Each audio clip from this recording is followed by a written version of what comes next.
ڈوگروں نے کشمیر پر کتنے سال حکومت کی؟ جواب 101 سال۔ گلاب سنگھ اور ایسٹ انڈیا کمپنی کے درمیان معاہدہ امرتسر کب ہوا؟ جواب 16 مارچ 1846 عیسوی کو۔ گلاب سنگھ نے جب معاہدہ امرتسر کی روح سے کشمیر کا اقتدار اعلیٰ حاصل کرنے کی کوشش کی تو کس کشمیری گورنر نے مزاحمت کی؟ جواب شیخ امام الدین۔ ڈوگرا فوج نے کشمیر کو اپنے کنٹرول میں کب لیا؟ جواب 9 نومبر 1846 عیسوی کو۔ ڈوگرے کشمیر میں کب تک برسر اقتدار رہے؟ جواب 1846 عیسوی تا 1947 عیسوی۔ گلاب سنگھ کے بعد کشمیر کا مہاراجہ کون بنا؟ جواب رنبیر سنگھ۔ کس ڈوگرا حکمران کے دور میں گلگت بلتستان اور لداخ کشمیر کی عمل داری میں لائے گئے؟ جواب گلاب سنگھ۔ ڈوگرا عہد میں کل کتنے وزرائے اعظم گزرے؟ جواب 28۔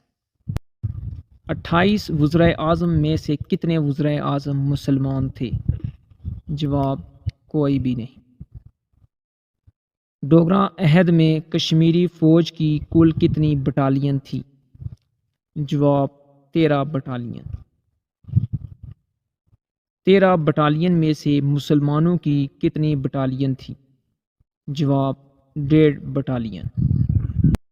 ڈوگرا عہد میں مسلمانوں کو گائے ذبح کرنے پر کون سی سزا دی جاتی؟ جواب عمر قید کی۔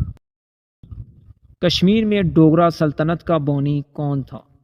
جواب گلاب سنگھ۔ گلاب سنگھ جموں کے کس گاؤں میں پیدا ہوا؟ جواب سمیل پور۔ گلاب سنگھ کب پیدا ہوا؟ جواب 1788 عیسوی میں۔ گلاب سنگھ کے باپ کا نام کیا تھا؟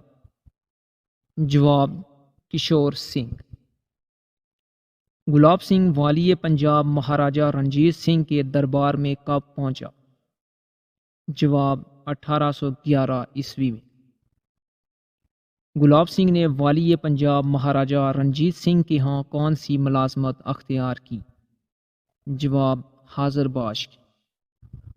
گلاب سنگھ نے مہاراجہ رنجیت سنگھ کے ہاں کتنے روپے ماہوار پر ملازمت اختیار کی؟ جواب 60 روپے پر۔